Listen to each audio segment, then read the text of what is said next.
Hello everyone and welcome back to the life and crimes of serial killers throughout time. I'm Dr. Emily Carter, joined as always by James Whittaker.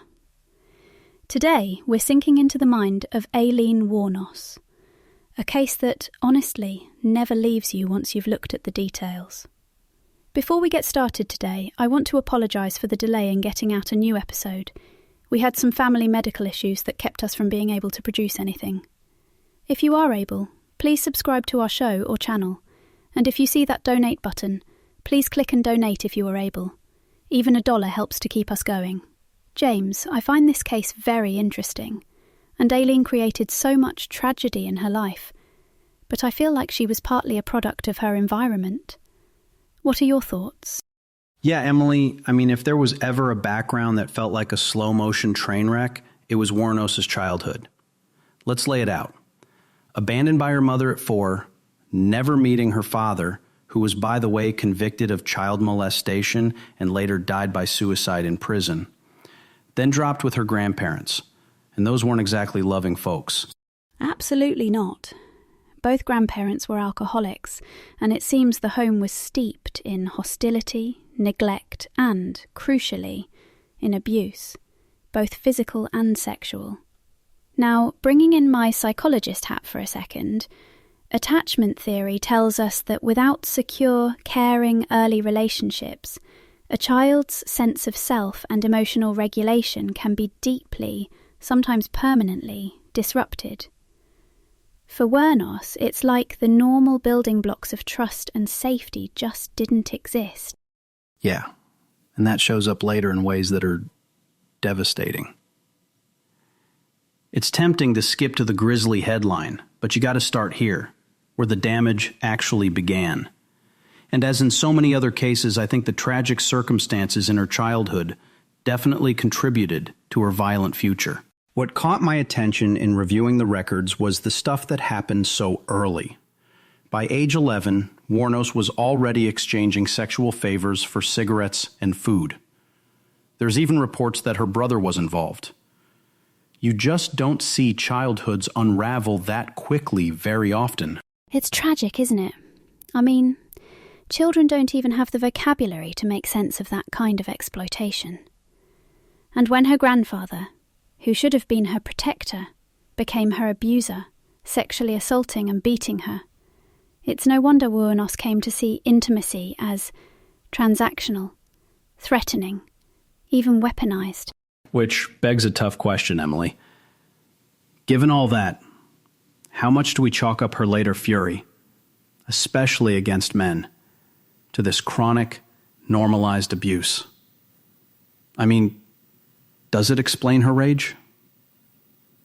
Or is that still too convenient an answer? That's always complicated. Trauma doesn't excuse, but it often explains. The roots of violence, in her case, are knotted up with years of being exploited, over and over, by people, mostly men, she should have been able to trust. So when she reacted violently later, was it revenge, self-defense, or just a life lived on permanent red alert? We can't overlook Wuornos' isolation. At school, she was ostracised, called cigarette pig. Kids can be horribly cruel. But layered over that, she had an explosive temper and couldn't form stable bonds with anyone. That just deepened the spiral. Right, that outsider status becomes self-fulfilling. You get bullied and pushed out, and that raw anger builds up. In her case, that anger just festered. Emily, you've got a bit of a personal take on this, don't you? Yeah. Nothing like what Wuornos went through, but I was bullied when I was younger. Really bad stammer, teachers who didn't know what to do with me. You start to expect harm everywhere. Empathy gets replaced by suspicion. I can't help but think, with Wuornos, every cruel nickname or shove at school just confirmed for her, the world is dangerous and I'm not safe. That corrosion of empathy, as you say, is the part that gives me chills. It's like step by step. You see how someone gets pushed outside the bounds of what we call normal, and the spiral kept tightening. By 14, Wuornos was pregnant as the result of a rape, by a family friend reportedly. Her son was put up for adoption almost immediately. Then her grandmother died, and her grandfather threw her out. Imagine, you're 15, homeless, living in the woods, surviving by selling sex. The sheer vulnerability of that it's hard to wrap your head around. Yeah, it's like a cycle I saw in another Florida case. Homeless teens who get abandoned tend to drift straight into survival crimes. It's almost, well, predictable is the wrong word, but you see the same grim dots connect time after time. Wuornos wasn't just a bad seed.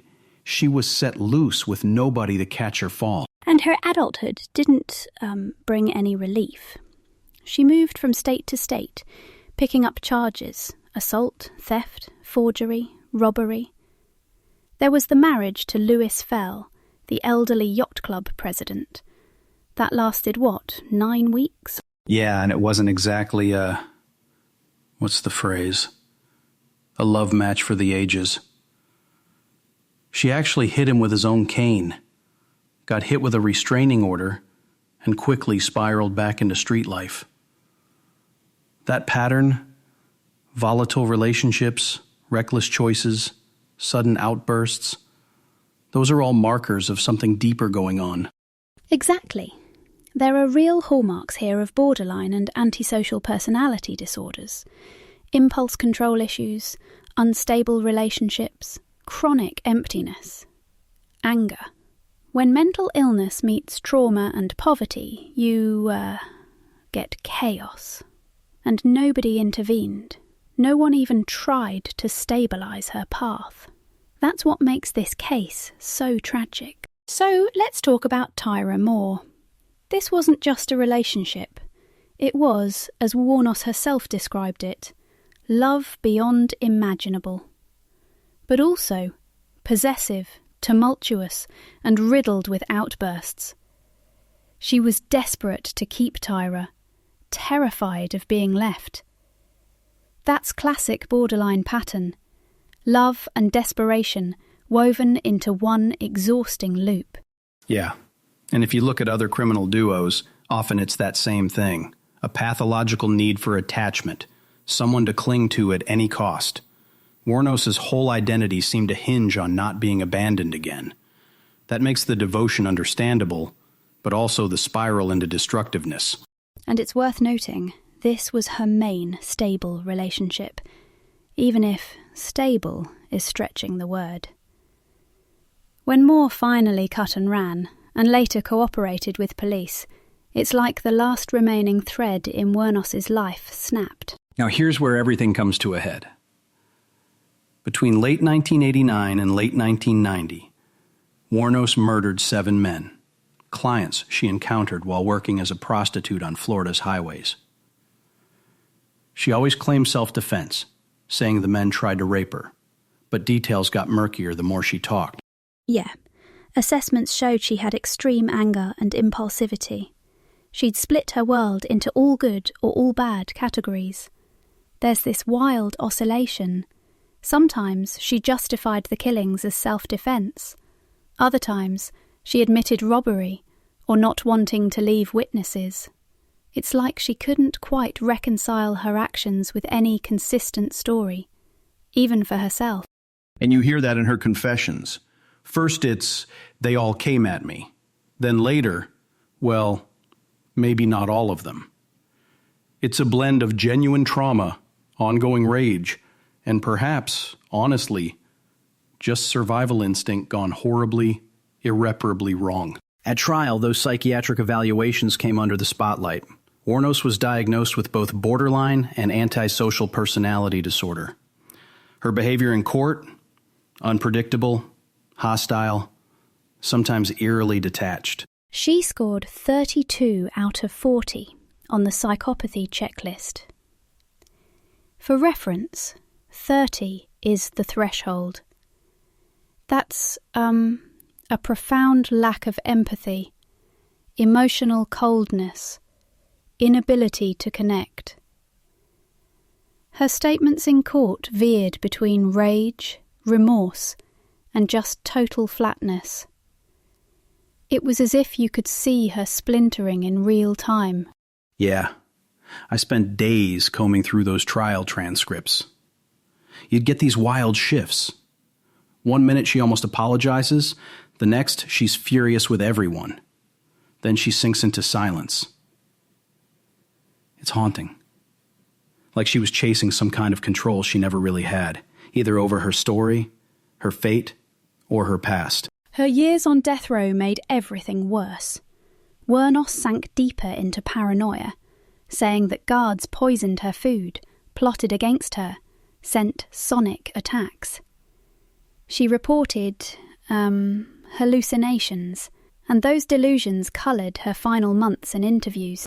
Those final Broomfield interviews, they're tough listening. She rails against society, rails against the guards, rails against, honestly, reality itself. Isolation in prison has horrific effects on fragile minds. When you take someone who is already barely tethered to reality, it can tip them over the edge. She became obsessed with the idea she was being watched, tormented, manipulated. And yet, even as she deteriorated, Wuornos was determined to assert some control over her narrative.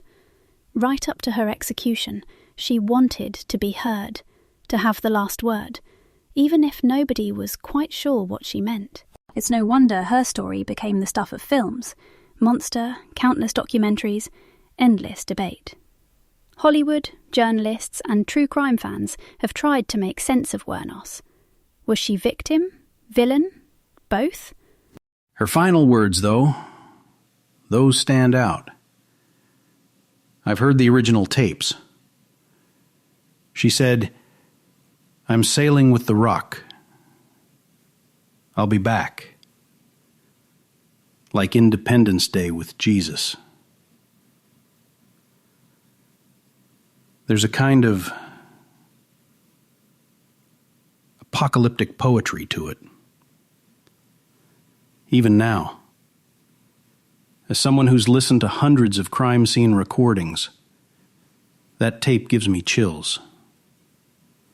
The contradiction, the pain, the bid for significance, all of it. Raw. In the end, Wuornos remains one of the most complicated figures of modern crime, shaped by unbearable trauma, leaving devastation in her wake. Her life is a cautionary tale, but not a simple one. And somehow, I think we'll be coming back to this story, if only to ask what, if anything, could have been different. Yeah, we can't promise answers, but we'll keep digging. That's what we do. Emily, always a pleasure. Thank you, James, and thanks to everyone for listening and thinking through the hard stuff with us. Until next time. Take care, folks. See you on the next episode.